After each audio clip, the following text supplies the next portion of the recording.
been southbound, I've been hellbound, riding on the midnight train. Going too fast now, think I'll slow down, standing in the pouring rain.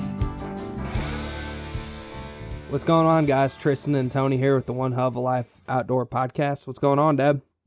We're here. Let's go. Yeah, we took a week off last week, which is not very common. We'll have to make up with 2 episodes 1 week. But today we're throwing it back to some Florida outdoor talk. We got on Preston Roscoe Bell. He goes by Roscoe Outdoors. And if you are a Florida outdoorsman, you probably follow him on TikTok. He's got a good page on there and puts out a lot of high quality content. You can tell he's really passionate for it. So thank you for coming on the podcast tonight, Roscoe. Well, I appreciate you guys giving me the invite and the time today to come on here. Absolutely, man. Yeah, no, we appreciate your time. Thank you very much. Yep. So kind of go into give everyone a picture, where you're from and, what do you do outside of, the outdoor industry and stuff you do with that? So I'm actually a 5th generation Floridian or Florida cracker. I've been here pretty much my whole life. I was born and raised in Palm Beach County. Nice. I am freshly, obviously, out of high school. Just turned 18 about a month ago. Nice. I do work when I can. Obviously, got to deal with school and stuff like that. Do a little bit of work at once and for fencing and stuff like that. But I'm pretty passionate about going outdoors. When it comes to fishing and hunting, I take as much time as I can to go offshore and recreational fish for snook and stuff along that line. But my main thing is obviously turkey hunting, and then just from all the years doing hunting, I thought it'd be pretty cool to get into photography and stuff like that. So I've been getting into photography, videography, and thought it'd be pretty cool to share it with everybody else. Heck yeah, man. And what are you, with your educational path, are you following anything in kind of the outdoor industry or like with the photography stuff or? I've gotten, I do a couple of things for my buddy's social media page like that. So I've had other outdoor fishing rod companies and captains that are out of Jupiter and stuff like that ask if I want to do photography, and I'll probably start some of that up in about a month. Very nice. And I want to get my captain's license. Obviously, it's just with the whole COVID thing and stuff like that. It's still hard to try to get everything in person. Obviously, getting passports and stuff like that is still way behind. So it's just a little bit of struggle with the DMV and the post office getting stuff through there right now to get certified. But I would like to pursue it and stuff like that. Sure. Yeah. It seems like everything government related has been delayed. And really in a lot of the just production of everything. But yep. So anyway, let's get into, when and I guess who, got you into the outdoors and, who kind of started that love for it for you.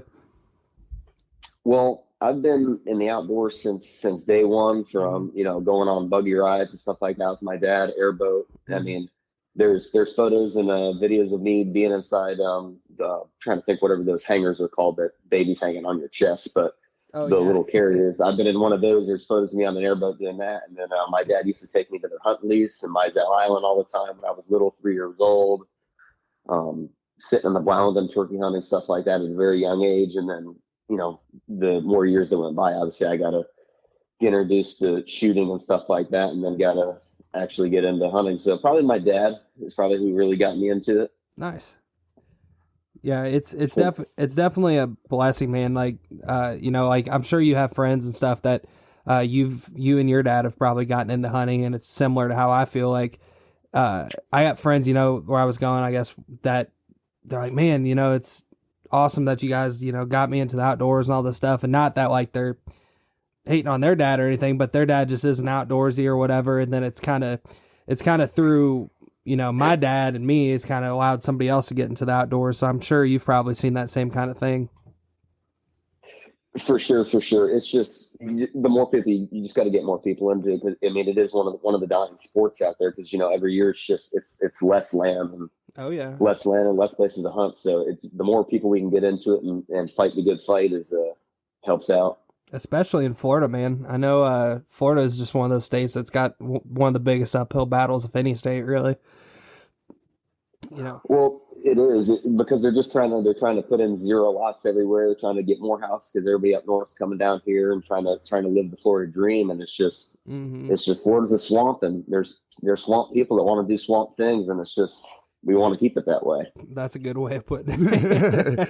It's amazing. And not to skip off track here, but a good friend of ours that we have in Louisiana, Jared. Yeah.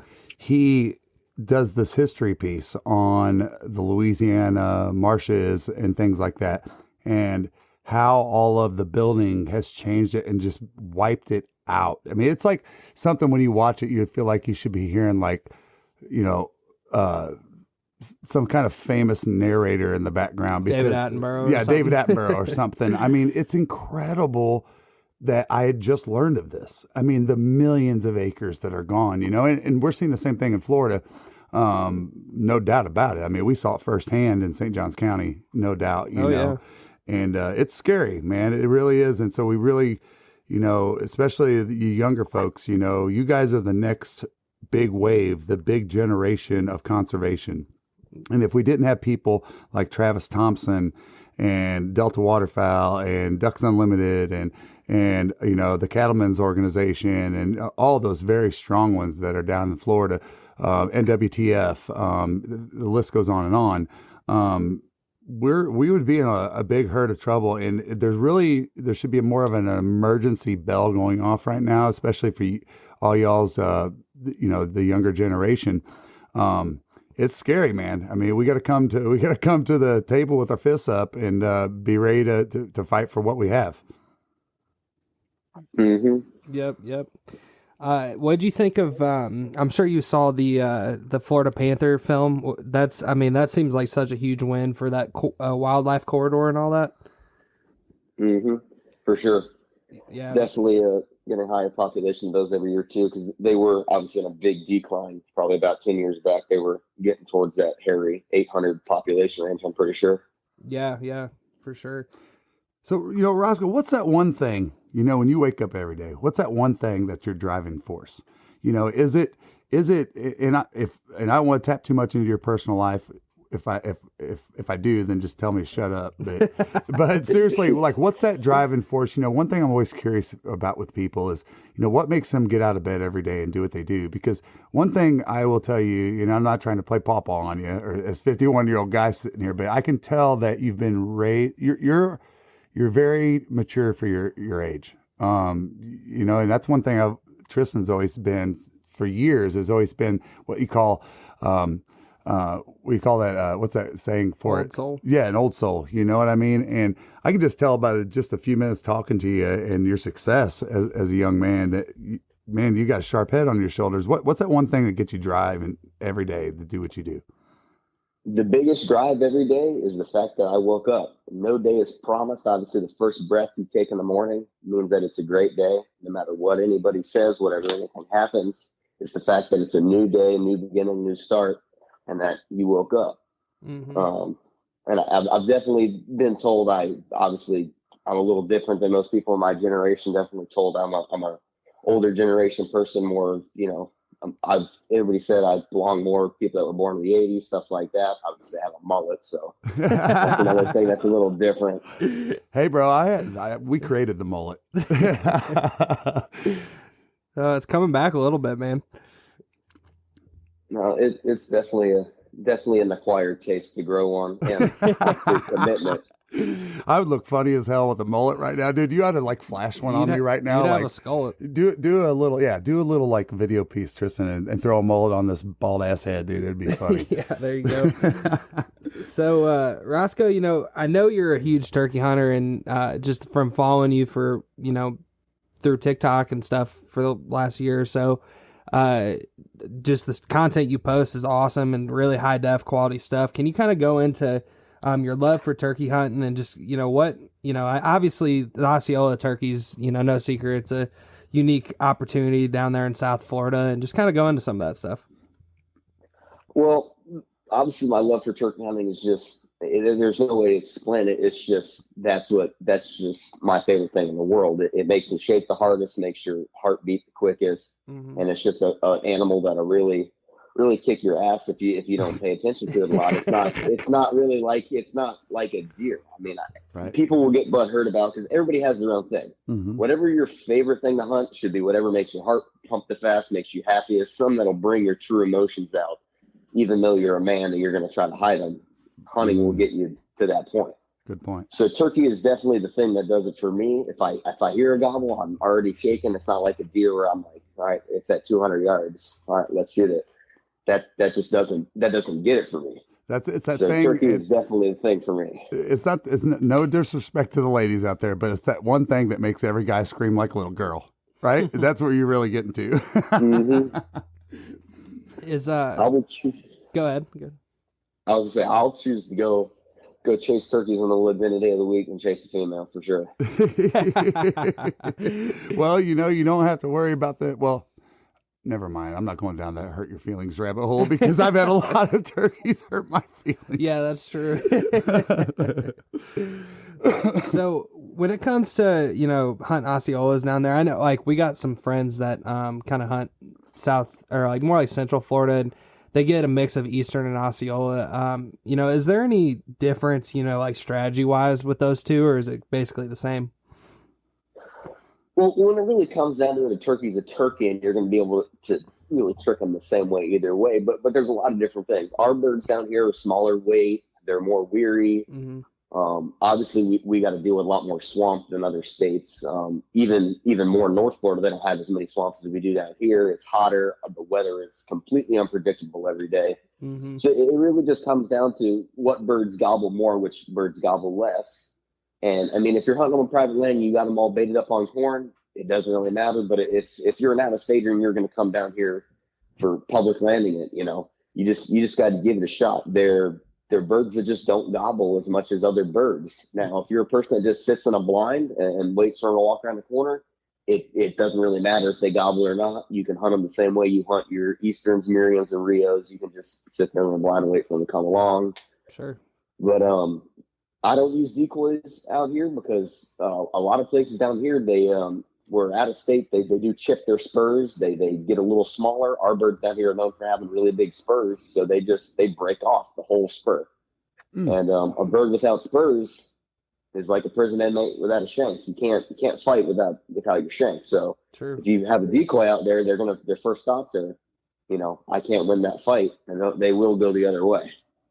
Yeah, Dude, that is a great point. I've never heard anybody make that point. Yeah, not from that perspective. No. Because normally the perspective I've heard is like, oh, they've seen this before, and then they just know something's up, and they think it's somebody hunting them, As waterfowlers, we experience all kinds of extreme weather conditions. Stay bone dry and warm with Frog Togs hunting gear. You can check them out at frogtogs.com or at frogtogshunt on Instagram. Well, I gotta give credit to Roscoe here because you know what they say, the difference between average and professional is. Yeah, yeah. There's a great example. Yeah, that's awesome. That's a great detail. Did you learn that from somebody else, or was that upon your own observation? That is actually learned from the guy that taught me everything I know about turkey hunting. That's awesome, dude. That's awesome. One thing I wanted to ask you, we've talked to people in Arkansas and people in South Dakota, more about like public land duck hunting, but we always try to talk about like what's the quote unquote like right way to go about doing things, from just a respect standpoint and the unwritten rules. The unwritten rules, being that you're as passionate as you are about it, Roscoe, can you kind of go into some of those things for maybe an out-of-stater listening to this that's wanting to come down to South Florida and hunt public land to shoot a Osceola turkey? Some of those unwritten rules. The biggest thing to do is just to do it. You can't kill them if you sleep in. Obviously, you can't kill them on the couch. If you want to go hunt Osceola turkeys, you gotta come down here and use the knowledge from your turkeys. It's still an animal. It's still a turkey. It'll still respond. You just with Florida turkey hunting, it's a lot about scouting and a lot about just being able to trust yourself. Because I've had them on the roost one day, where you'll see them literally watching roost, and the next day you go in there, next morning, and they are 3 miles away from where they roost. They tree hop at night. They do crazy stuff. And out of stater, we want you down here just as much as we want in-staters, because out-of-staters is just, again, bringing more people to hunting, more people chasing Osceolas, helping our wildlife rescues, and just getting us more land to chase the animals we love so much. That's a great perspective on it. What a very unselfish thing to say. Yep. Because No, I got no problem with out-of-staters. Mm-hmm. you hear a lot of that, and not that I expected you to feel that kind of way, but because it doesn't seem like you don't get as much as that in a state like Florida. It doesn't seem like, but I mean, I'm sure you're familiar, Roscoe, with just the way like Arkansas public land is with duck hunting, and just Yeah. it can get pretty Wild West, you know. And for someone a local like that, fifth generation, to say that, especially at 18 years old, it's really, you know, it's cool. Yeah, it's super cool, man. I mean, it's just hey, we're all sportsmen, Mm-hmm. and I've said it 1,000 times. Look, just because it's public land doesn't mean that like you're the dominant animal that you get to pee on a tree and own that territory. You know what I mean? Mm-hmm. That's a great perspective. Well, also the way I look at it, I want to hunt their land. You know, I want to go out of state and go hunt Arkansas, and I want to hunt New York, and I want to go hunt Alabama and kill turkeys just as much as they want to come down to Florida and do it. Sure. But obviously the big difference between the Arkansas duck hunting thing is people are coming from out of state that have no idea what they're doing. They're trying to do what Arkansasers do Yep. without knowing how to do it. That's inviting a soccer player to play baseball. Doesn't make sense. Yeah. People Dude. from out of state shouldn't be bringing their freaking grizzly tracker with a 40 on the back kicker and trying to whip it through the damn timber and That's a crash good into point. people and hurting them. That's not how that works, man. You got to have your 20-foot Havoc boat with, you know, a 2-stroke 90 on it to try to keep up with them. You can't be keeping up with people that are out of your league. Yeah, yeah. That's a good point, man. Yeah, and it's about playing that game, right? No matter sure. where we are, you know, that game's a little bit different. We got to play that game, and you know, when Tristan was just touching on the fact about, you know, somebody from out of state coming down to hunt Osceola turkeys, do you find that the game itself is much different or similar to someone that's got experience hunting the other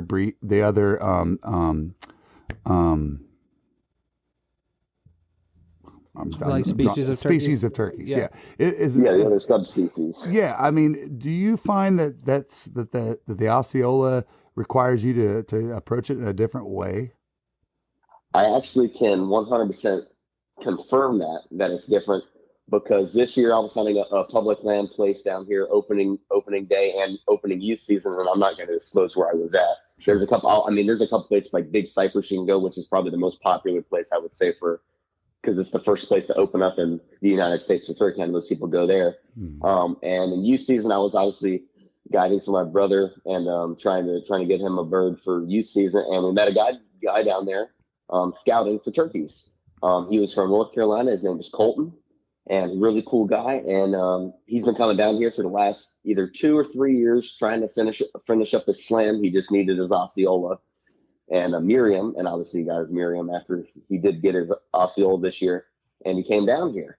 And opening weekend, we said, "You want to hunt with us?" He's like, "No, I'm going to keep trying to do it." And he did it, and he didn't get a bird that weekend. So we said, "Come on back down. We'll actually take you out." And the guy that taught me how to turkey hunt took him out and pretty much taught him how everything is. The day's never over till you're actually at the truck. Walk slow, you know, look around corners, because our birds, one, they don't gobble as much as other birds.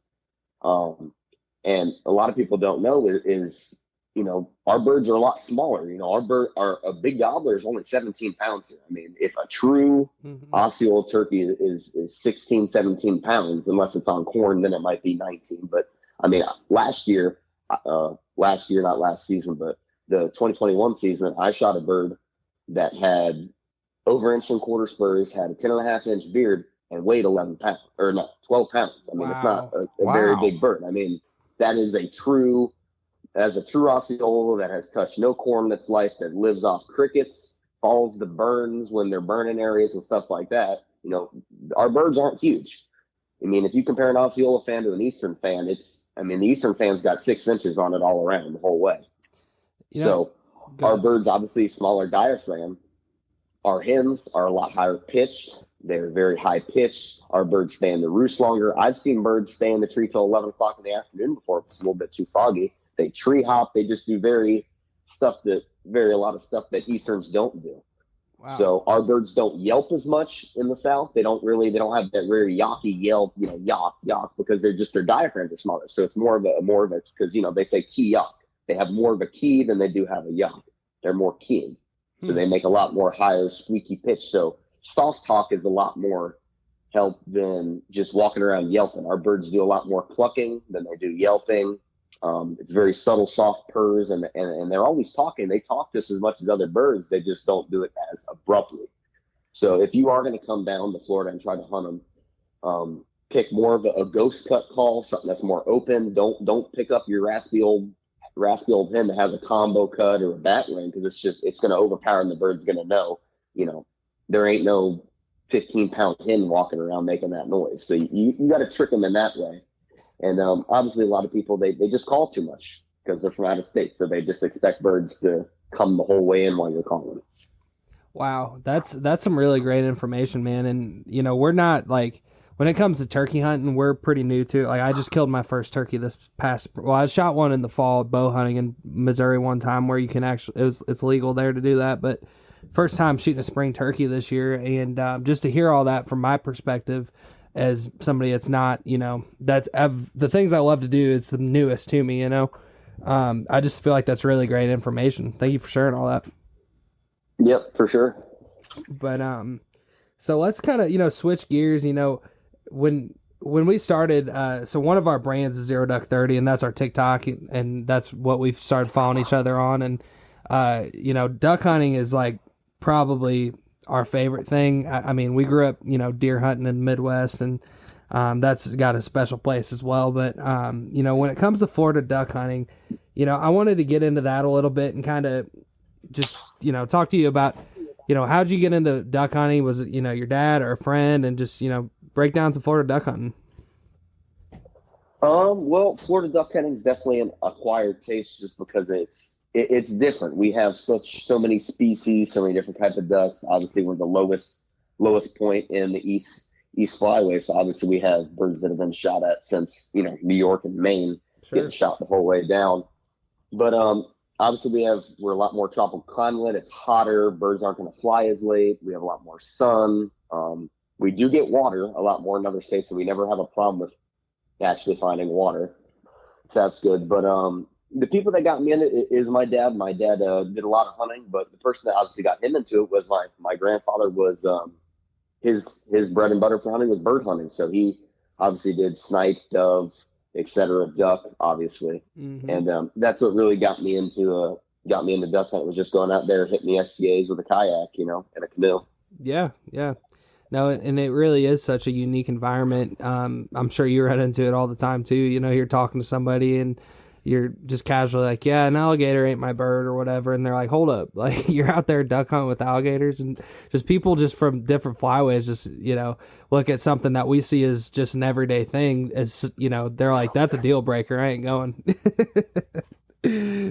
Yep, for sure. But, also they don't realize is a lot of places we hunt in Florida, you can't really get out of the boat. It's just, obviously, with the last couple of years is a lot of other states, they don't have reservoirs that actually hold and let go of water. They have big reservoirs, and they have to actually flood their own fields and their own ponds and stuff like that to actually get water. Mm-hmm. Or we save water out of the year so much just because we can. One day you'll go duck hunting and the water will be 5 foot over your head, and then you go out 2 days later and they let all the water out, and you can stand it because it's only knee deep now.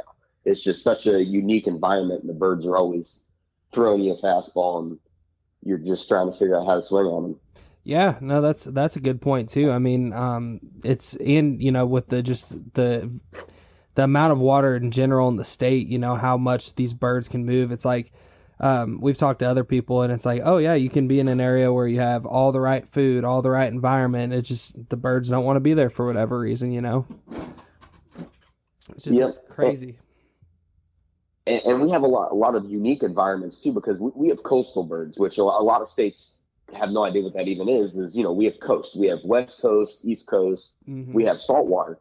So we hunt places that deal with tide, which not a lot of, I mean, there's obviously a couple places in Louisiana and Texas that do actually have true tide table areas that have tides. But, we have stuff like that. Like, there's a lot of places in Tampa, and we hunt mangroves, we hunt real saltwater. So, you'll hunt an area at sometimes in the morning, and you better hope you kill your limit in that 30-minute time, because the water is going to be gone, and you got to make sure you don't get stranded.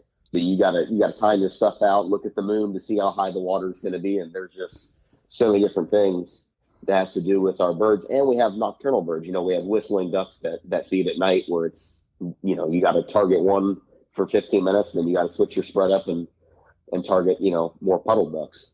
Yeah, no, I'm glad you brought that up about the whistling ducks too, because it's, I mean, literally, they're, when you're shooting them, they're coming back to roost type of thing, you know, and they're chilling out during the day. So, like you said, first 15, 20 minutes or whatever is when you're most likely gonna have that opportunity to get on those.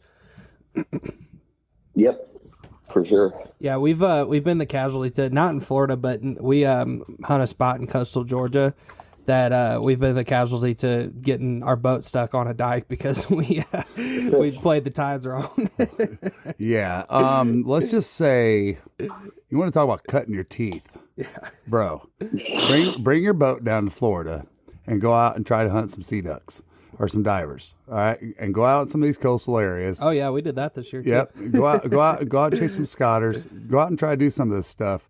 And you're going to figure out what a different kind of mud is real quick. And you're going to find out how bad a clam bed, or not clam, oyster bed can put some nice marks in your prop. Real quick. Yeah, you got to be careful for sure. I mean, we were on this hunt and Tristan's like, I don't know if I want to go try to chase after those bluebills. And I wasn't real sure about this. I mean, we were in this area. It was basically like we'd hunted Florida Saturday, and I think we hunted like, a quota hunt or something. And we're like, all right, let's hit the spot in coastal Georgia that we knew that there had been some sea ducks or whatever. And on the way home Sunday, and I'm like, man, I don't even know. I kind of want to get home. And then you go ahead. Yeah, he's predicting the worst, which because he's been there, and so I knew this area particularly pretty good. Outside of, I knew where a lot of the channels were, sandbars, things like that, except one, and that one sandbar, thank God, we caught it like we weren't stuck in the tide for like no 4 hours or nothing like that. I mean, we had to spend maybe 2 hours stuck on a sandbar, yeah. But it ran out quick, and we should have just watched the damn ducks, because as soon as that tide started going out, the ducks took off, and we were like, oh, they're going to come back. No, they didn't. And there we were. And he's like, I told you, Dad. He was pissed. And I was like, oh, yep, I messed up. It'll humble you for sure. It will. Well, yeah, but a lot of people don't realize is our, you know, when we say coastal ducks, we're not talking about actual true sea ducks that you're going to see in Alaska and stuff like that. Mm-hmm. We're talking divers, and we're talking, I mean, green-winged teal love brackish water for some reason. I don't know why, but they do. And then obviously we have a lot of black bellies and fulvuses that live in our brackish water. But what a lot of people don't realize is they're not going to the brackish water to feed. That's their laydown spot. Brackish water, there is no grass ducks eat in brackish water. That's not how that works. Mm-hmm. So they that's their laydown area. That's just where they're going to chill, and then they're probably feeding on dry ground around the area, and they crawl through the mangroves and eat little crustaceans and stuff like that. Yep. No, that's a great point that you bring up. And what I've also, and I have not witnessed this myself, but I've heard more than one very experienced marsh hunter, coastal marsh hunter, talk about this in Florida. And it's the mosquitoes tend to be a little bit less with a higher salinity of salt water in the water. And so they said, a lot of times the ducks, especially when they go to roost in these areas to help avoid the mosquitoes, which I've never personally witnessed, but I got a couple people that would swear by that. Yeah, it's an interesting, take on it for sure. Yeah. But no, it's an ass kicker. It really is. And it's a fun, different game down in Florida. Dude, I love, so many people in different areas love to shoot their type of birds or whatever, but you said earlier, just the variety of different species you can target in Florida. And, the fact that in one hunt you could shoot, a mottled, a fully plumed, blue-winged teal, a whistling duck, and, you might even get a pintail. It's really neat from that perspective, I've always thought. For sure. I'm pretty sure you can kill every single kind of puddle duck in Florida. Obviously, the duck that we actually kill the least is what every other state kills the most of, which is greenheads. Yeah. Obviously, South Florida, it's pretty much Orlando up. It's pretty much like the line. You might once or twice go by them. They're still domesticated and hybrided out with mottled ducks or Florida duck or whatever you want to call it. pretty much that they're already, it's not really a true greenhead. So, I mean, because I'm pretty sure, yeah, you can kill every single puddle duck. I'd probably say, obviously, the hard one's still going to be like a Eurasian woodgeon, stuff like that. And we kill well over 70% of the divers here too. And every morning, you really don't know what you're going to kill. You really don't. One day, I mean, I've seen pretty much every big name duck killed in Florida. I've seen cinnamons killed. I have seen 2 Eurasian wisdoms killed. I've seen canvasbacks. And then some of the ducks that obviously people are tried and true in Florida is pretty much blue wing and ringies. I'd probably say that's the most common. Oh, for sure. Yeah. We had, have you heard of Williamson Outfitters, Roscoe? It sounds familiar, but I'm not 100% with. Are they a West Coast? Yeah, they're up in the Panhandle, kind of like. Yeah. I think I looked to it because I was going to think about booking a hunt because a couple of my buddies wanted to go kill a bunch of redheads and scoots and stuff like that, and they were talking about going to it, but I got other connections where I don't have to. It's me doing the hunt instead of somebody else. Sure. Yeah, we had the owner of that on the podcast, and which was really surprising to us. You know, they are hunting so much of a coastal situation. You know, chasing them redheads and bluebills and buffleheads and all that stuff. And I wish I knew the exact number, but I think I want to say he said, like, when we talked to him, that they'd killed 17 different species of ducks. It was something like plus that. like 10 snow geese. Yeah. And I'm like, that just is mind blowing for that environment. You know, it's just so back asswards of, you know, like your Midwest rice field. You know? Yeah, no, and the ducks completely feed differently down in Florida. I mean, it's a totally different type of habitat, a lot of moist soil plants. You know, one thing that, excuse me, that gets overlooked a lot about the Florida environment is the fact that there is a lot of cropland in Florida. There's a lot in South Florida, in Central Florida. There's a lot, but what's different about the state of Florida that I've found when it comes to that is all of that cropland is owned by a company. You know, it's owned by a large corporation where, you know, we're so used to the Midwest swing where, you know, my grandpa owns these 100 acres over here and 1,000 acres over there, and they're not corporation owned. And that's what makes it so tough on all the private land that has cropland down in Florida. It creates an amazing habitat for puddle ducks and really all diver ducks. I mean, ringnecks too, you know. But most of the time, there's such a high volume of crustaceans, worms, things like that ducks are eating that I think the normal rice field guy would be like, what do you mean pintails eat worms? Yeah. Yeah, dude. No, they do. And just like, what do you mean a blue wing eats probably the nastiest little crustaceans you can find in 2 inches of soupy water mud? You know, I mean, that blows a lot of people's minds. For sure. It definitely does. And I've also cut the crawls open on them just to figure out what they really are eating. Yeah. Just to see if they're feeding in the area you're hunting, or if this is just their rest spot for 12 hours so they can go fly off to another area that they were at, you know, a week ago. I mean, a duck's natural state is to thrive on protein during their migration. It's a giant energy source. So no matter where they go, that's what they're keying in on. I mean, that is the most dominant thing that they're trying to eat. And it's eat for survival. It's not eat for fun. It's eat to survive and get to where I'm going. But I do think that the Florida ducks, they're kind of like snowbirds, like for real. I mean, because they come down and they stay for months on end and then they leave. Yep. And it's not this reverse push migration and all this other stuff. I mean, these ducks usually, they come down in basically 2 waves and down to Florida. And when they're there, they're there. But you still have your local ducks that are there all the time, like your whistlers, your mottled ducks. You got blue wings that hang out all year long, you know, as you know, and so in ringnecks and things like that. And it's just a totally different game down there. So, you know, Roscoe, with all your time hunting in Florida and stuff, what's, you know, maybe the coolest bird you shot down there, whether it be a pintail or, maybe your favorite duck hunting story? So when it really comes to like the coolest duck, it actually has nothing to do with the species at all. Uh-huh. It just has to do with the age and how old it really was. So last year, I is definitely my favorite duck I've killed, even though it's just a hen. It is a hen. It was a hen wood duck. It was banded, and it was banded all the way back in 2019, and it was hatched in 2018. It was female, and it was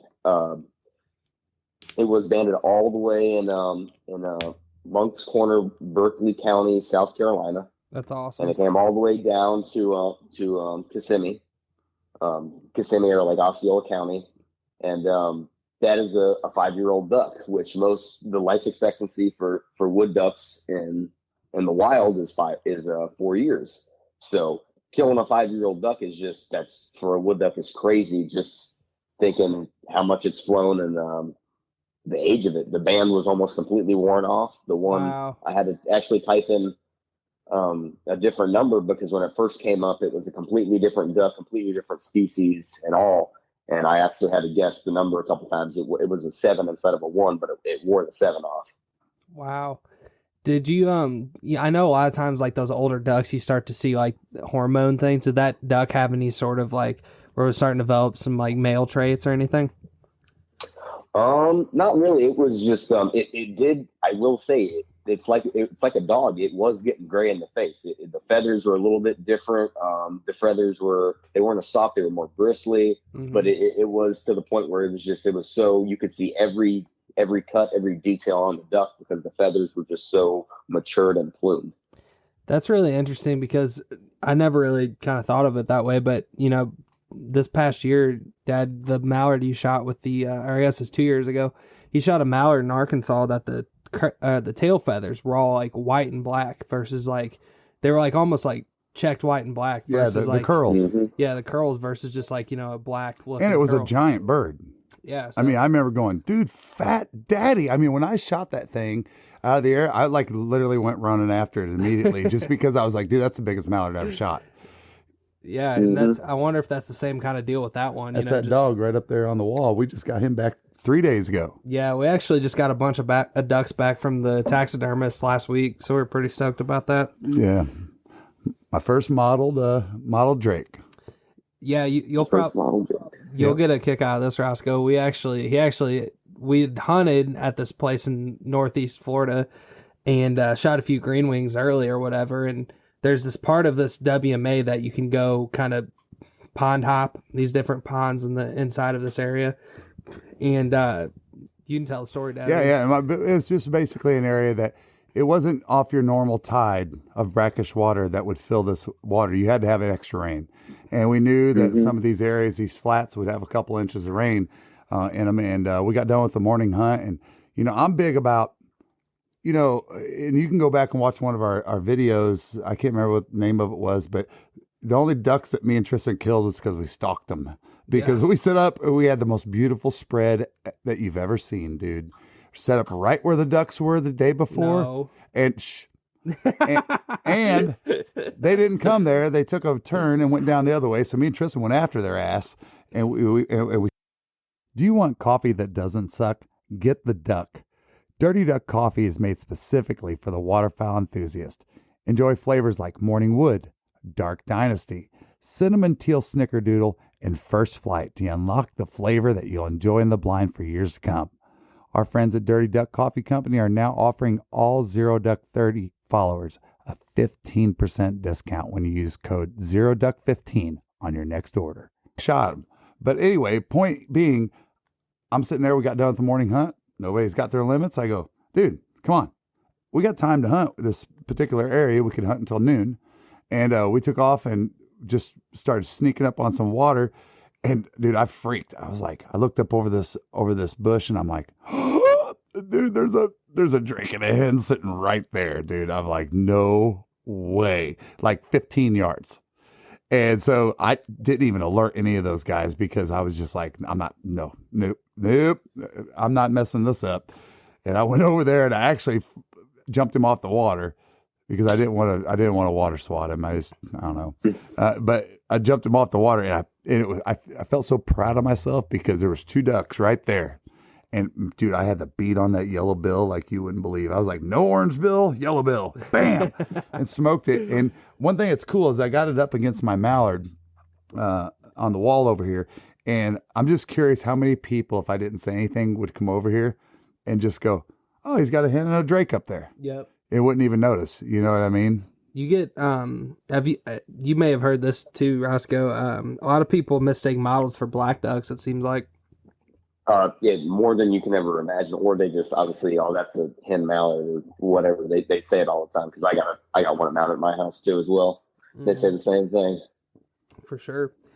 Yeah, man, it's a unique environment down there, and we look forward to getting after it every year. And definitely something we're trying to make happen this year during the first split. We can't be ready to put our quotas in and all that good stuff. But. Oh yeah. So you know what? We can't ever talk Florida without talking about gators, dude. We can't, and, it's so wild because when we talk to people in the Midwest and they're like, so you just hunt there with all these gators. And I go, yeah. But honestly, that's where I cut my teeth duck hunting. So to me, it's like no big deal. You know what I mean? But other people, I guess it's just like surfers with sharks and everything else, opening teal last year, we counted 65 gators before first light that we could put eyes on. You know what I mean? And what's your experience been? I mean, have you ran into any situations where they've bothered you at all? It gets worse every year, just between the bass fishermen, because a lot of the lakes that you hunt in Florida are heavily bass fish, so they're getting fed fish all day and stuff like that. And they're like puppy dogs, man. I mean, they know what it means.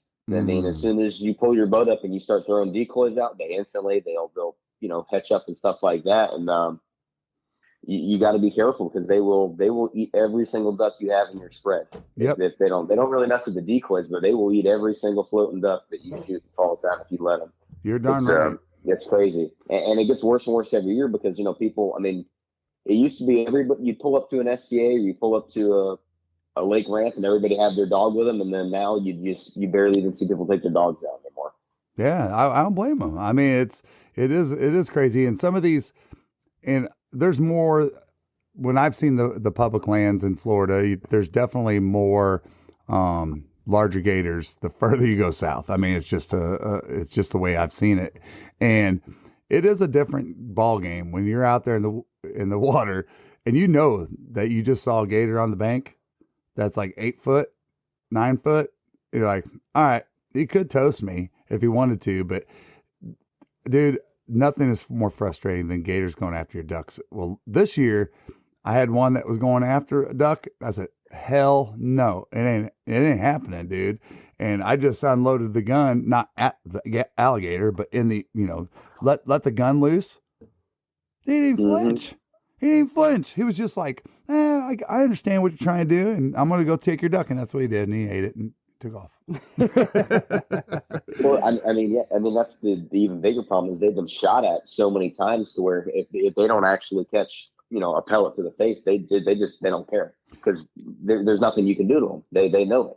Yep. They know there's nothing they can do because if they knew there was something you could do about them, they're probably no longer swimming. Yeah. Here's a funny meme. One side you have a Midwest game warden that says, how many ducks do you shoot today? 5. Any cripples? Yes, 1. All right. Florida game warden. How many ducks do you shoot today? 6. How many do you have? 4. Where's the other 2? Gators ate them. Yeah. I mean, really, they take your floaters, your cripples, whatever. Yeah. We've told this story on the podcast before, but real quick, we had a biologist from the state of Georgia on the podcast, and she is the director or the head biologist for waterfowl and alligators. Yep. So talk about 2 contradictory things. when we teal hunted in Georgia last year, I'm not exaggerating, dude. Like we probably I told him 65 eyes. Oh, so you talked about okay. I just said I didn't tell what we were doing, but that was the example though. Yeah. Sorry. There were 65 sets of eyeballs. Yeah, I mean, and it was just ridiculous. And even, in the morning came, we still probably saw 10 or 12 hanging around. Oh, yeah. And we told her about that, and she's like, "That's great." And in the back of our heads, we're kind of like, No, not in the back of our heads. We told her on the podcast, no, it's not. Yeah, in a way, it's not great. Yeah, so I guess they play a part of it. But one thing we were talking a little bit right before the podcast with Roscoe about, and we'll dive into this because I could tell that he's very passionate about this part, and that is, y'all, if this isn't just happening in Florida, it's happening in Georgia, South Carolina, North Carolina, probably your Mississippi River areas. There is a ridiculous amount of chemicals and spraying that are going on for the fishing industry. And I don't have a dang thing against fishermen, man. I'm a fisherman. I am. But when you start to alter what God made so much for man, we cannot reproduce the environment. Just try to do your own saltwater fish tank and see what happens. It's a tough deal, right? You're playing God with a fish tank. There is a ridiculous amount of spraying. Boots on the ground, Roscoe, you're seeing it all the time. Dude, what are you seeing out there and the habitat that's being diminished? We talked about the waterways. Talk about that stuff that we were getting ready to get into right before the podcast. Well, they do the spraying off airboats mainly, and there's nothing wrong with spraying, keeping it good for bass fishing, because bass fishermen are also people buying fishing license and contributing to helping our wildlife and keeping our water, Sure, which is great and all. But half the people that are on the airboats are just taking the spray jobs so they can use an airboat. So they're just completely they're blowing through areas that are trying to, a lot of areas don't even let them use airboats in them, so they don't destroy anything and make new pass. And these guys are just as worse. And they've done studies and tell you they don't kill animals, they don't kill stuff like that. And my family has owned an airboat forever. So many of my buddies have airboats. And another thing that us, rednecks like doing on airboats is frog gigging at night. sure. And I will tell you right now, for the last 5 years, when they've really gotten heavy on the spraying, because it's just the more you spray, the harder the water vegetation comes back next time. It's, just like a dragon, cut that off and chew grow back. It's the same thing. You kill it, you're leaving the roots, and it's coming back twice as bad. Is the frog population is gone. Wow. It is detrimented in some of the areas I go in, and they say it doesn't kill frogs. Yes, it doesn't kill the grown frogs, but you're spraying the vegetation that the eggs are in, and now you just sprayed oil on eggs, and now they are suffocated and they're all dead.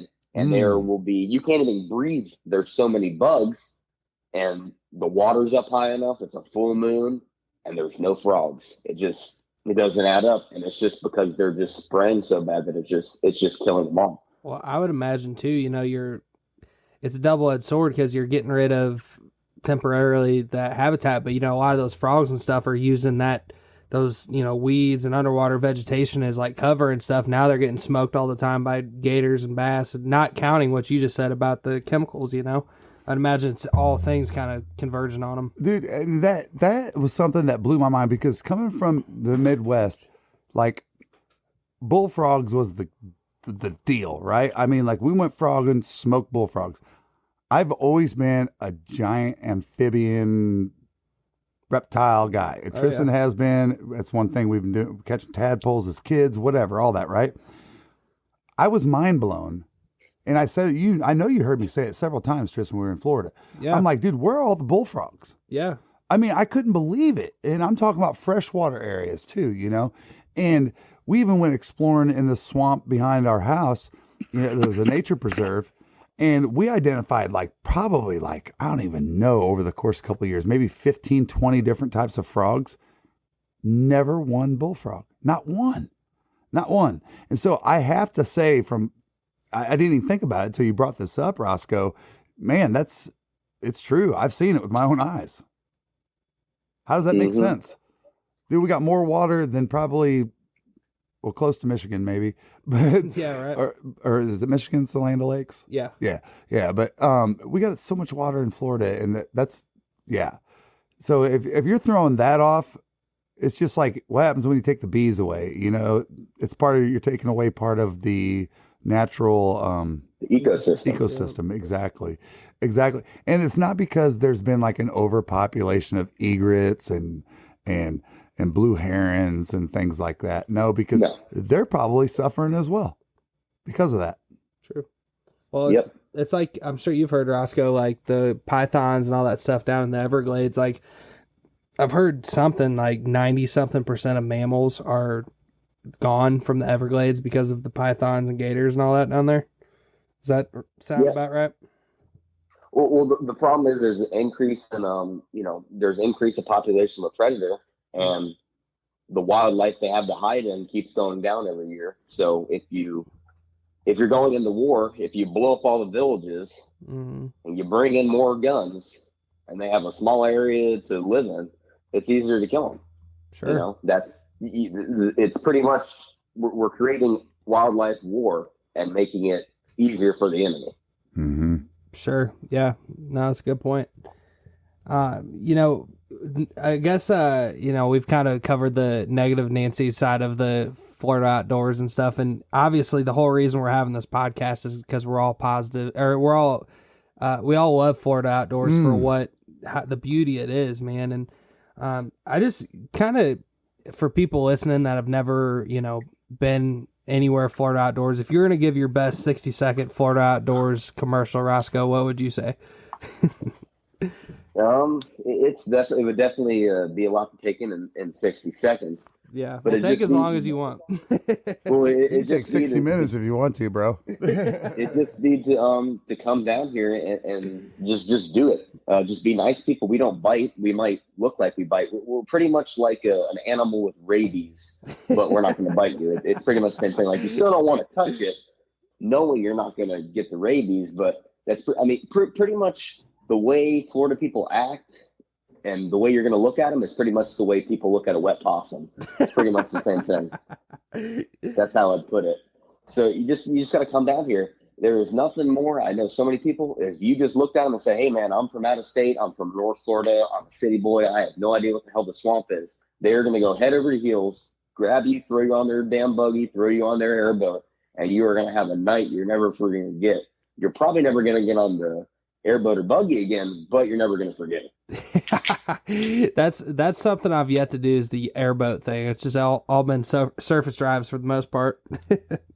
Well, then you will definitely have to come down this following season for the end split, because this year was really good in January for the duck hunting, and even if you want to come down for the Osceola hunting, the airboat stuff, because most of the hunting we do is off an airboat. Oh, nice. Yeah, we're gonna definitely be down there at some point this season. It's just one of those things when we because for us, I mean, get down to West Palm Beach area like that, it's probably a 9-hour drive, and usually when we do it, it's like we're gonna try to time it where we can do, like a quota hunt, and then kind of grind it out on some public land too, to make it where you can hunt a few days, kind of thing. Well, if you guys are interested, I can hit you guys with the full trifecta, and obviously we'll get into that later, that I do a lot of photography and video, so I can get it all on video for you. We can do the full trifecta. We can do waterfowl, freshwater, and saltwater for the fishing. We can go take on our awesome, because we have a lot of cool foreign species like peacock bass and snakeheads. Do that freshwater. We can take you saltwater fishing. We can do intercoastal tarpon and snook, and then you can, finish the day up with some duck hunting. Stuff like that, and kill whistlers and stuff you don't kill other places. And for folks listening, I mean, have you ever heard that before? I mean, a place that you could go to catch a peacock bass, shoot a mottled duck, and freaking catch a tarpon in the same day. That's just insane, Yep, it's definitely possible. It is ran on caffeine, nicotine, and no sleep. Oh, that's right. But you will find a way. So you need a good, probably about 2 days, because you can have like a day for hunting, and then you can usually do freshwater, because saltwater takes a little bit more time, because freshwater down here, you don't need a boat, man. You can land skipping around on your feet and a bicycle. Yep, for sure. You touched on the photography thing a little bit ago, and that's really, I mean, the reason I started following you on TikTok is just seeing, I don't even remember the first time it was, but I think I followed you on TikTok before I even knew you were a Florida guy or anything like that. And you just, some of the stuff you're posting is really high quality, and it's really kind of, I think a lot of people are wanting to follow that path, including us, just get better with the outdoor production we're doing and stuff like that. And can you kind of go into that a little bit, man? Maybe the stuff you're running and all that good stuff? Well, when I first really started TikTok, I didn't have a camera or anything. I had my phone, I had a tripod, and I just fiddled around a little bit. And then I just kind of saw what was going around TikTok and figured that there wasn't really that many people that did it. Mm-hmm. So I thought it'd be cool. So I got a camera and stuff like that. And I can't take credit for 100% of the videos that are on my page, because some of the close-up shots of a turkey are off of a guy on YouTube. I can't remember his name, but I remember I messaged him and said, "Hey man, do you mind if I just would use this for an edit? I just don't have enough time to do it." So I did it, posted a couple of things, it got really good. So I said, I'm 100% doing this. And then now pretty much everything, there's only, like I said, there's probably only one or two clips that aren't actually mine. Everything else, I did take myself just getting close up, but you can definitely tell what stuff's mine and what stuff's not. If it's it's going to look like Florida. It's going to be very swampy. Everything's going to be a little bit darker, pine trees, stuff like that. And I just thought it'd be cool to just one step closer to wildlife, because it really challenges you to get that much closer an animal to make sure you can really get a good quality photo or video. Yeah, and there's a lot of guys you hear that are just photographer. That's all they do, and that's killing the animal to them. That's what their whole, what they get high off of is, going to get that perfect shot of a picture or video or, whatever it might be. I totally get it. And it's even more disappointing when you don't get the perfect shot. Mm-hmm. It's so, when you have a technical problem or something like that, or, I just had a smudge on the screen one time, and just little things like that, the record button, little things like that. You're just like, dude, dude, it hurts, but it makes you that much better the next time, though. It really does. And that's what's weird about TikTok is it's just one less thing to worry about. Is you don't got to worry about audio. So, because the audio is always the killer. And I figured out real quick in most of the videos, a certain amount of microphone's not plugged on, wind noise, stuff like that. Yeah, exactly. TikTok is its own, it's all you can just find these audios or whatever that's like, oh yeah, that's doing good in a different niche of what I do is sometimes I'll find something that's like a damn baseball edit or something. I'm like, that'll be sweet in a duck hunting video, Yep. And I'm sure you kind of do a similar thing. Same thing, same exact thing. You either got to find your own niche and create it, or follow other ones. Mm-hmm. Yep. If you want to grow on social media, kind of just got to treat it like a business. You got to just figure out what works for you. Yeah, no, that's exactly right. And one thing I've kind of found recently, or we found recently, just through kind of accident, honestly, is we got these local mallards in the backyard at my parents' house, and if you post a video of some cute little chicks with its mom, that's, if you think about it from just a logical perspective, and you put a good audio on it, who isn't going to be like, oh, that's cool, I'm going to like that. Exactly. And it's not what I love to do, because I want to make a hype badass hunting video, but sometimes that's not always the best thing to grow your. Let me step in on this. This is a great point that you bring up, and we're gonna dig on this a little bit. Is that we talk with so many people in the industry, and whether it be duck hunting, deer hunting, whatever it is, and we all hear this shadow ban thing. Mm-hmm.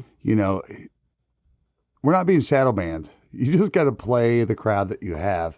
And that's one thing that we just, like Tristan's touching on, that we've kind of found by accident is, I would urge you to post more stuff that people just generally want to see. Yeah. You know what I mean? No matter who you are, because that's what they're not looking for, just the hunting thing that time. You know what I mean? Maybe they just want to see something funny. Mm. Maybe they want to see a video of your buddy falling out of the boat, or you're at the beach at your local lake and you're pulling a bush latte out of a ice Yeti or whatever it is. You know what I mean? I think that lifestyle stuff goes a long way during the off season. Yeah. I'd say so. For sure. So, what would, if you had to put your finger on it, in your hunting life so far, what would be a favorite hunting story of yours? I'd say my favorite hunting story is probably would probably be my first turkey. If you go all the way back to 2011, little 6-year-old Roscoe running around the woods wearing pants too big, boots that come up to your knee, and just, being a little itch and twitch, doesn't know how to stop moving, not knowing one thing about turkey hunting. It was a long weekend. Obviously, we were doing camping, blew in on the airboat, so the Islander hunt that's been scouted out. Opening youth weekend up in our central area up in Florida. And found birds, and the birds were they didn't gobble, they weren't gobbling, there were a lot of predators around, they were pressured. Ended up going hunting all day, got really bad sunburn, and was trying to go to sleep and got hypothermia, so almost had to call the trip. Oh my gosh. Woke up the next morning exhausted, went out, and was walking around and found a big pack of 30 hens. And 30? I was actually not 30 hens in Florida is weird, but yes, there was 30 hens. Wow. Luckily, obviously, there was no gobblers, so we were between them and the actual gobblers, and we didn't know they were there. And the gobblers were running; they were hot gobblers, and I was actually with one of my dad's really good hunting buddies, Paul Hickman, and I was hunting with him. And gobblers took off running and went down this big path, and these hens went, and it showed me at a very young age that sitting in a blind does not kill birds. Mm-hmm. Knowing how to improvise and running and gunning birds is how you do it. So obviously I ran down there, found them. I'm shooting a little pea shooter Mossberg 500 Youth Edition 410 with a factory full choke in it. Little, 6 shots, 3-inch 6 shot. The thing doesn't even weigh an ounce, the load. And these birds are sitting there, and there's 2 shredders, and I remember, I was always taught, I didn't really understand, shoot them right in the head. That's not the way I shoot them now. It's completely different. So obviously I aimed them right at the head and shot, and the bird jumped up and flew in a tree, and then came back down, and then got boot stomped and just beat all the feathers off of it. And just, the classic stuff that happens to me. I mean, 6 years old, I'm trying to freehand the bird, we're, crouched, and all of a sudden he's like, shoot it. So I get all the way down and do crisscross applesauce and, one too many moves. These birds should have been gone, but luckily there was 30 hens that they were entertained with, and they weren't even paying attention to us. And I can remember like it was yesterday. I remember sitting there, I just remember him going, shoot it. And I remember there was these vines sitting in front of me. Mm-hmm. And I didn't comprehend it. Gun, paper beats rock. Vines aren't going to do anything. And I'm like, but there's vines in me. He's like, I don't care. You better shoot it. I just remember shooting, everything going down, and that's definitely probably my most memorable hunt. And all of a sudden, my dad and sister come out of everywhere, and they were trying to stalk the birds we were already on because they heard them gobbling. We were already on them. They were right behind us, which is pretty cool because he did get to witness me shooting my first bird, even though I wasn't hunting with him, and the whole thing down. And that bird till date is still my biggest bird. Have not beat that record yet, but I definitely have a couple birds on lock that will blow that one out of the water, and it has over 1.5 inch spurs and about a 11 3/4 inch beard. Wow. Goodness. When you hear something like that, man, we've talked about this with other people on the podcast, but like, you can't help but think that's meant to be, Yeah.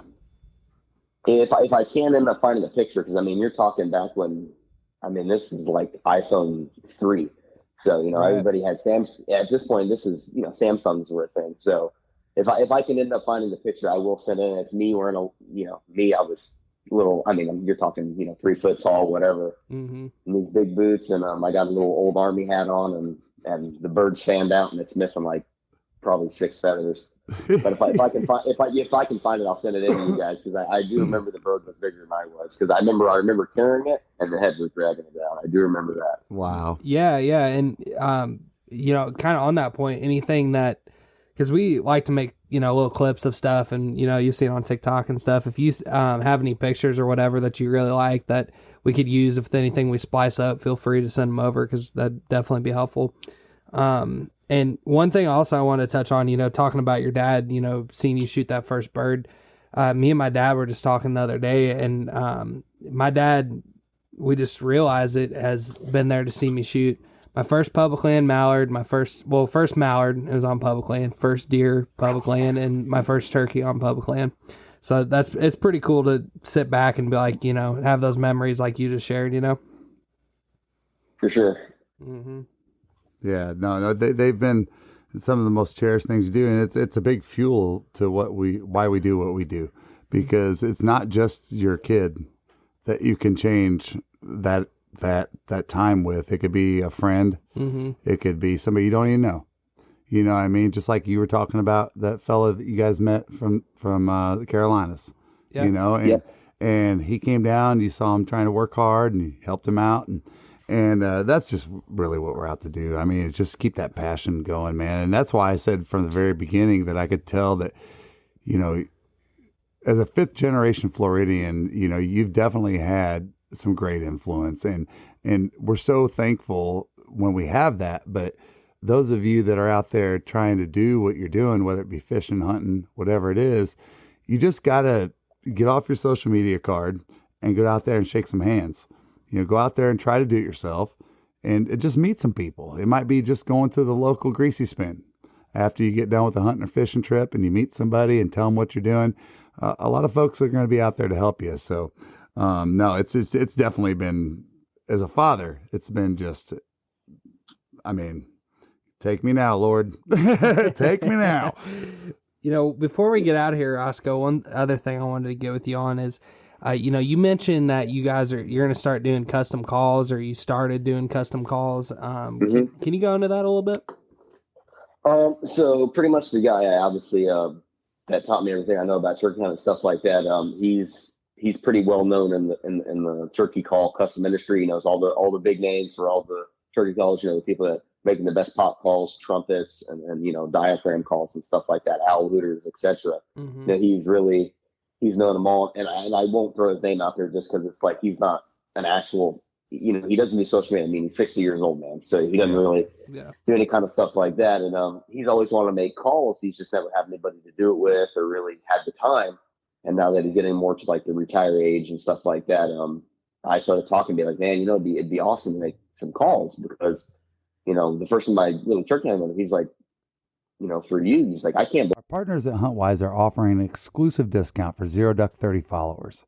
As an elite member, some of the features you'll immediately gain access to are Huntcast, Windcast, peak kill times, property lines, owner information and phone lookup, 250 map layers, unlimited offline maps, 3D maps, social media, and on top of it all, save up to 50% off some of the top hunting brands in the industry. Download and explore the #1 hunting tool set today and save 20% by using code DUCK30. You can run a turkey call the way you can. And I usually don't try to pump myself up or think I'm anything else than that. But when it just comes to friction calls and owl hooting and stuff like that for turkey, I mean, I would put myself, I could be on a stage. I've thought about doing competitive hooting and stuff like that. That's awesome. And for duck calling, obviously South Florida, we don't have knowledge, you know. Yeah. You know, if you go on public land in Florida to an STA, or you go to Lake Okeechobee, or, you know, et cetera, I'm just thinking of popular areas, you know, you listen to people duck calling, it's horrific. It's terrible. You know, it's people that woke up one morning, saw, hey man, look, there's Duck Dynasty, I can do that. Right. And then, you know, they just buy a couple $15 calls and they do that. And I can remember the first time picking up a call and it sounded terrible where I'm at now. I mean, I think I'm a fantastic on a duck call from being from South Florida. Go put me in Arkansas and I'm just an above average normal duck caller. You know, everybody else there can do what I'm doing. It's just in Florida, it's just, you're a little bit better. So I thought it'd just be cool to be able to, you know, blow your own call. So we ended up buying a lathe, have 2 sheds, you know, have everything. We have 2 lathes, bandsaw, have, you know, a bunch of wood that he's been drying since, you know, the 2000s, in case he ever started making calls. Wow. Because he's just that kind of call collector. You know, he has, you know, thousands and thousands of dollars in calls that he's, you know, collected over the years and stuff like that. So I would say that's probably what got me into it, and what soon to be will maybe be a company, or maybe just a family friend thing. Yeah. When it comes to calls. Yeah, that's, you know, and I said that was going to be the last thing I brought up, but now you spurred one more question. You know, I got plenty of time. Well, you know, calling ducks, you know, I was kind of a believer outside of like your teal, you know, that in Florida, it's almost best to put away your duck call a lot of the times, which is probably true. because it's not mallard. So I mean, maybe if you're doing a diver call or something like that. But last year I was hunting down towards your way, and I was hunting with this fella, and we were out there and we were just shooting ringnecks, and he's like, usually it's like a lock to shoot a mottled out here. Like he's like, I'm surprised we haven't shot one or whatever. And I'm just happy to be shooting ducks. I'm having a great time, whatever. And these two ducks go buzzing, or they're flying by, and he's like, let's try calling at those. So we call at them, just whack, whack, whack, like, you would mallard or mottled or whatever. And they circled twice and came in, and we shot them right in the decoys. Ended up being ringnecks. And it seemed like it could have been happenstance. It could have seen the motion or whatever, but it seemed like they responded immediately to that duck call. And I just wanted to get your take, what you think on calling ducks, in Florida. Well, even not only just like the calling part, but there's just so many things about Florida that is different. And when it comes down to it, if you're going to kill ducks, you don't, if it's really a good duck hunting day, you don't need any motion on the water. You don't need no spinners. You don't need no duck call. They should just land. If I could pick one duck call in the world, it'd probably be a whistle, just because we have so many whistlers in Florida and you can pretty much do everything. But if you want to know how to call ducks in Florida, go to the spot early the next morning. Go an hour early, paddle out there, set all the decoys up, and you're an hour early and just listen. Every duck makes their own noise, and you can recreate pretty much every single duck call with a mallard call and a whistle. If you just listen, because you're going to figure out what kind of ducks are in your area as soon as you hear it. I can't tell you every time I've been in the SBA in Florida, you'll just be sitting over here, which is a little teal. Teal just that means the hen teal, just doing a little tent. You will hear every once in a while, you hear pintails rolling. Not a lot of areas. There's only one area I've ever hunted where the molted ducks are actually very talkative. It's one area you will hear them. They will scream comebacks, and they do a lot of chuckling, but pretty much the call I use more is probably a chuckle, a little feed call. And then you will hear ringnecks in the morning. You'll hear them. They make it's a weird noise. It's hard to explain. They like, just if you pick up a duck call, you just roll your tongue really fast, like brr, brr. That's the only noise they really make. And you can hear that. And I would only use that very rarely if you were just, you had a big group go by and it's dark, because they're not really that much of a talkative duck. They're weird, but they will respond to everything else. But I would definitely say being able to make your call squeaky helps a lot when it comes to ringnecks. For divers, the squeakier, the higher pitch sound call, I'd say the better. But whatever your decoys are, you need to do those calls. You shouldn't be blowing a mallard call if you have all ringneck decoys. That just doesn't make sense. Right. You shouldn't be blowing a mallard call if you have 24 coots and 6 teal in your spread. I mean, that just doesn't make sense. A duck's, they're not 100% stupid. They can tell that obviously that duck's not in the spread. It makes no sense. And especially for calling, don't call it the duck. Call it your decoys. Great point. Good point. Call right at your decoys, because there's no. It just makes sense, because if your boat's 40 yards away from your spread, the call sounds completely different, and the first thing they're going to do when they hear the noise is put eyes on you. The number one worst part about calling is people think they don't respond to calls is because they're seeing you and they're flaring. Yep. No, that is an incredible point. And one thing I'm a big fan of, and I have no affiliation at all with elite calls, elite duck calls, but Brad Harris, he's a world champion duck caller. He's got a video series out there called Flight Control. And one of the biggest points that I learned from watching that video, and to me, it's the best video step by step of how to blow a mallard call. But it's more about learning your instrument, right? He goes in and talks about, he goes, now imagine a duck is flying, and I don't remember the exact statistics, 40 to 70 miles an hour with other ducks. The wind is, they're hauling ass through the air. Sometimes all they hear is just a piece of something that makes them turn. It's just it's just a tone. It's something like that.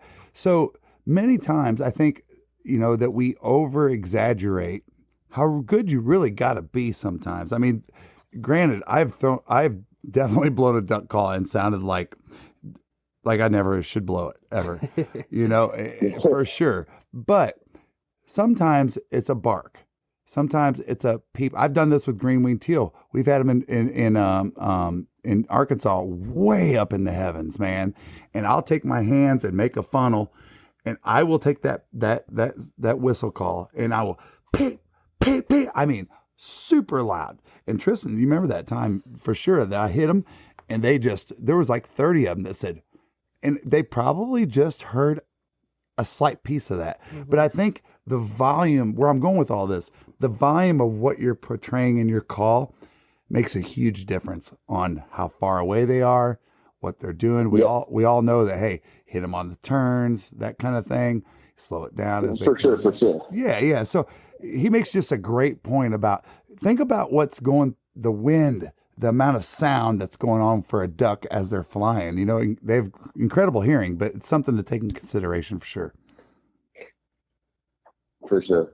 And a lot of people don't realize, especially trying to figure out how to blow a duck call, don't be listening to somebody blowing a duck call. You're not trying to sound like them. You're trying to sound like a duck. So, if you download the Ducks Unlimited, yeah, you can actually hear real voices. Try to copy that.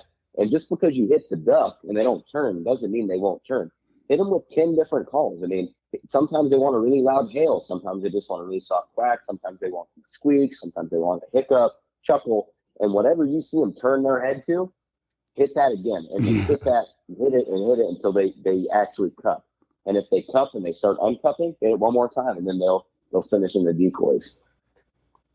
Yeah, no, that's a great point, man. And just watching their head, that's a big thing. Well, that's what Brad talks about in this video. It's actually, and that's why he calls it flight control, is because you are watching. He's teaching you how to blow the duck call from a very basic standard and building you up to where you can really blow it. But we're talking mostly mallard call.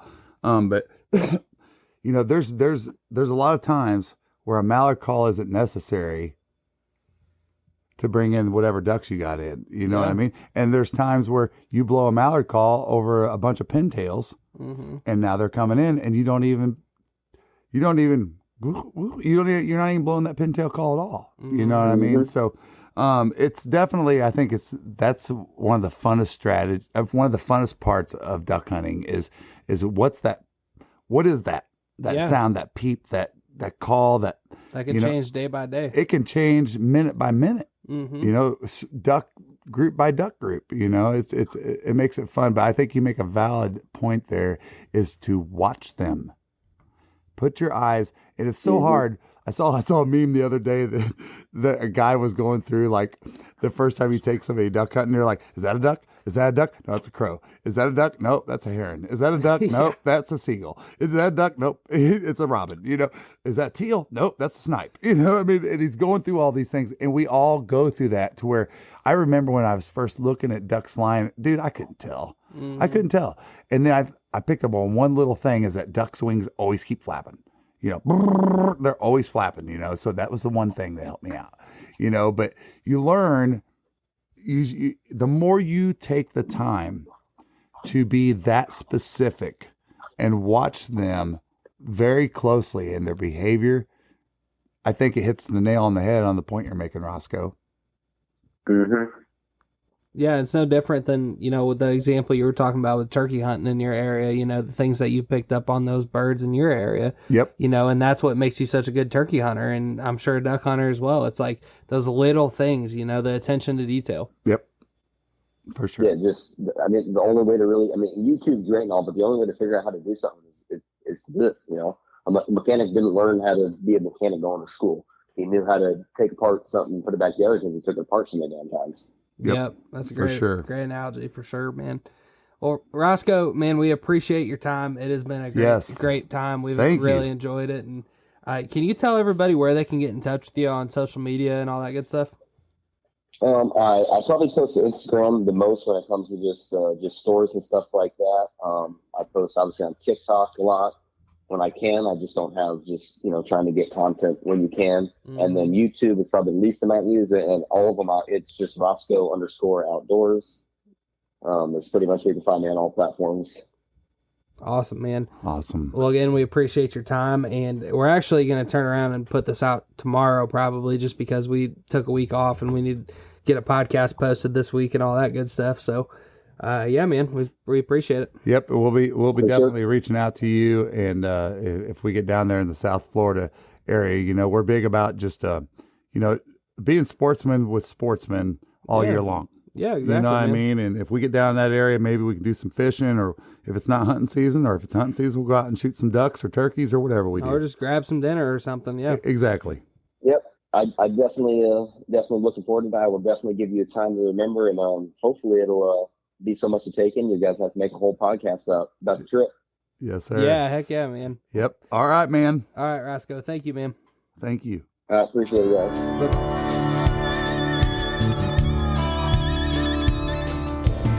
I've been southbound, I've been hellbound, riding on the midnight train. Going too fast now, think I ought to slow down, standing in the pouring rain.